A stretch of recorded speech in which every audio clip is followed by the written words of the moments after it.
Other than the sound of my phone, it's pretty quiet down below. Today is the 17th of March. Ice is starting to pack in. The Arctic ice from up north. The harbor's froze over pretty much. People are working. It's probably 12:30. People eating lunch, having their dinner. It's very peaceful here as compared to the rest of the world. It's in chaos, destruction, plague, corruption. Where will it all end? It's up to us to decide. I can stay here and live peacefully with the rest. Grow our own food like we once did when we first arrived on the shores 200 years ago. Like that stage, now falling down on its last shores.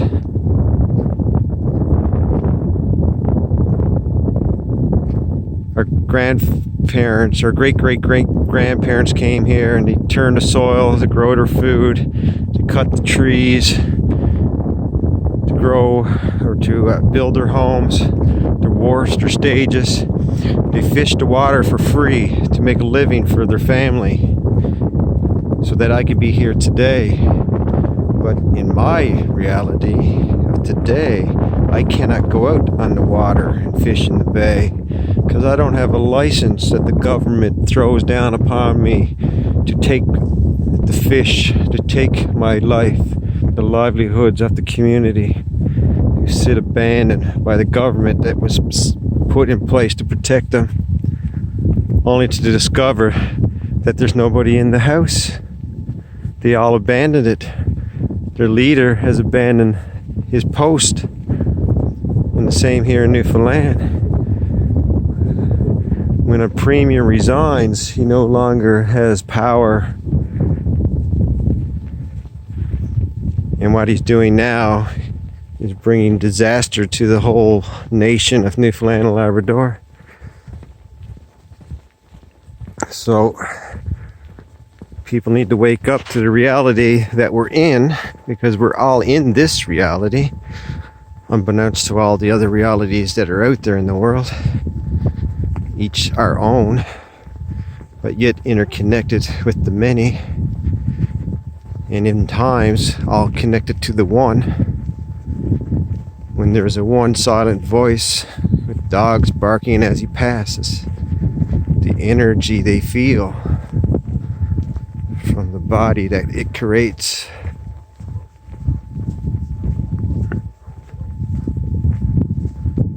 We have a few chickens in the harbor. There's not enough for all the eggs that we need. But if you go by government regulations, you can grow 100 chickens and get their eggs and not be called commercial. But yet in the countries where this flu apparently came from, they're cracking down on all the independent farmers for the corporate greed that they take from thee.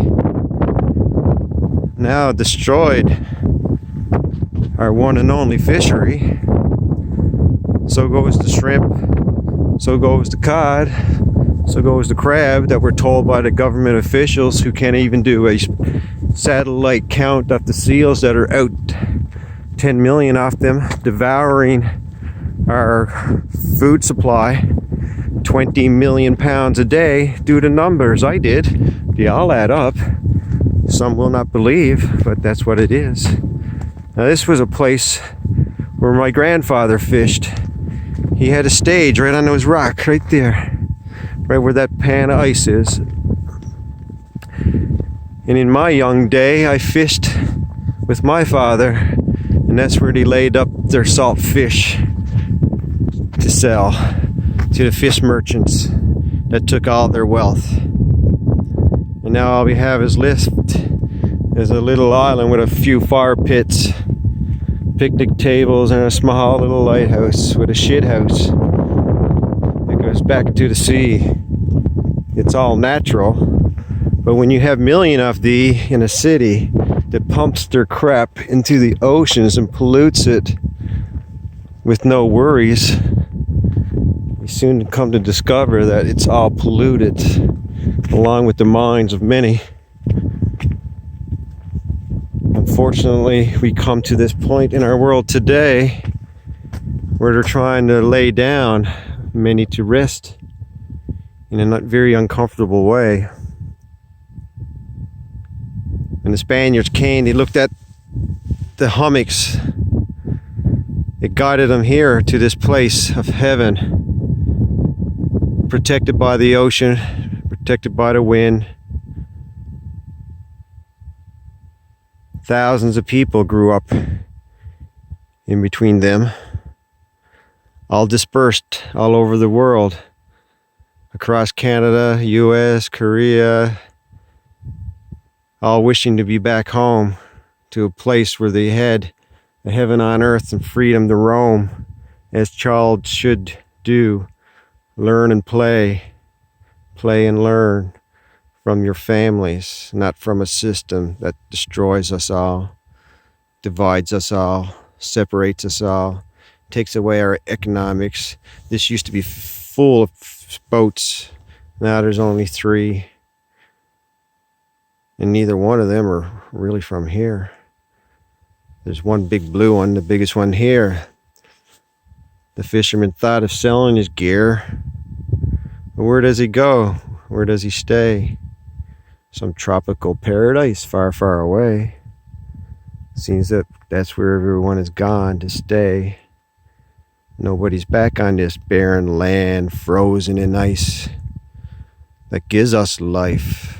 We know how to survive, and we always will. We have for 200 years and for 200 more if we can get there. But that depends on you, not me. I share my voice, my vision, knowledge and wisdom that was discovered right on that rock about 16 years ago, unbeknownst to me.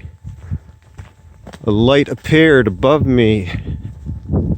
I was taken above, shown what was all, blessed with much knowledge, wisdom, intuity, integrity, insightfulness, visionary.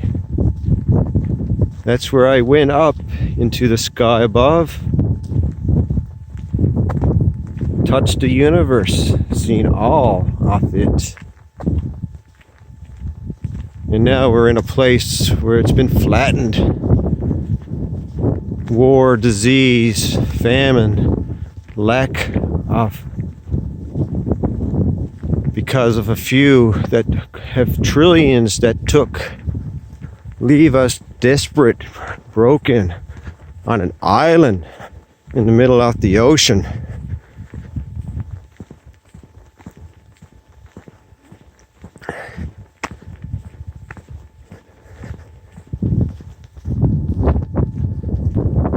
Oh, what can you say to a people, to God's children who are sheeple? You say sheeple, sheep of the earth. Wake, awake, see what you will take. It's like a fantasy world at times, isn't it? Not really knowing what's going on. But as we pass, the dogs will bark. That's the energy one has. And we all have, just knowing where you want to take it and where it's going. No, that's not Corona. It's the smoker's cough. Which is probably not a good thing, is it, folks? Quit smoking. Quit joking. come down to a reality on this earth, just where you stand, where you sit. What do you look out upon? Is it the four walls in your space? Is it the trees and the beauty of a place? What do you see from above? Way up in the sky, looking down from above. What can you see? What can you imagine? Do you have a creative mind to understand the creativity you have, not only in your hand, but in your mind?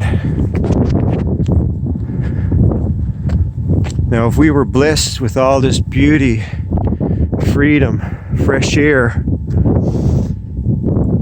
and we were told to use what we need from the land, from the water, to provide for yourself and for your family and for your community, for your nation, for your world, do we share it equally? Do we have to steal from one to take from another? So that we can stay here for another 200 years while you're down in the tropical islands, relaxing, drinking pina coladas. This is what we call a rock cut. So this road was put in here probably in 67 or something like that. It was paved in 87 maybe. And yeah, it took them 30 years to put new pavement down. So this is soapstone. Oh, back here was Dorset Eskimo. About 5,000 years ago, apparently this place was used as a soapstone quarry. They would cut into the rock face and then chop it off, and then they carve it out and make bowls out of it. That's what the museum down there is for. So, long before the white man came, there was a native tribe, Beothuk. Well, there was Beothuks, and then there was the Dorset Eskimos, which is what. And before that, well, we had the Vikings before the white man got here. And before Columbus arrived, apparently it was the Knights Templars back in the 1300s. So the history that you learn and the history that you're told and the history that you discover is not all the same history as it apparently turns out to be. Marble, we've got a vein there, possibly gold into it, iron. This might have kind of shale, graphite-y material into it. Vein right here. You got some paintings on the rocks. Oh, I'll show you the town. Hopefully I got this video going. I don't even know if this video is going. But the wind's picking up a bit, so obviously that gets a problem with the mic, so hopefully you hear me. I'm not even sure what side to lock that on. But that's one of the problems with taking video outside, is the wind gets into the mic. Screws up the voice. Oh, someone's on the move on a skidoo.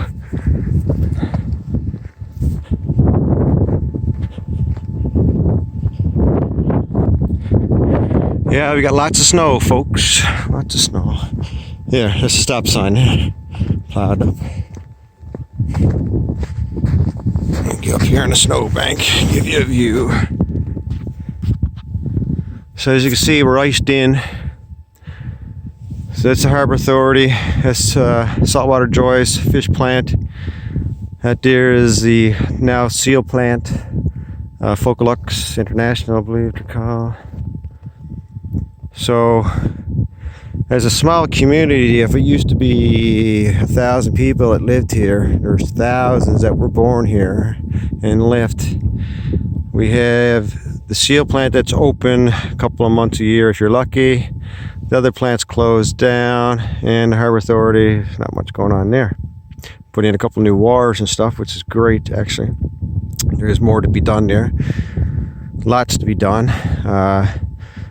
Saltwater Joy's cafe or Sam's Place is open. Not now, but it's open this summer.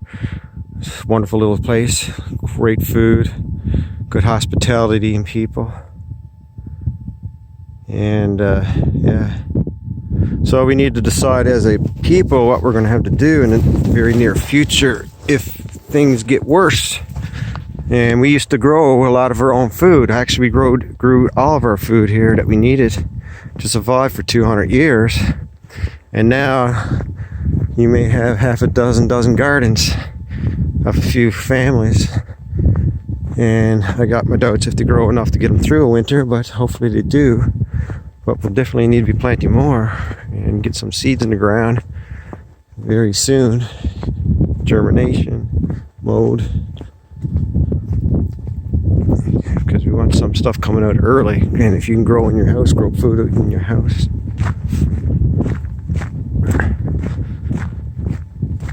So this video is gone for a bit, so I'll stop right here, folks. All right.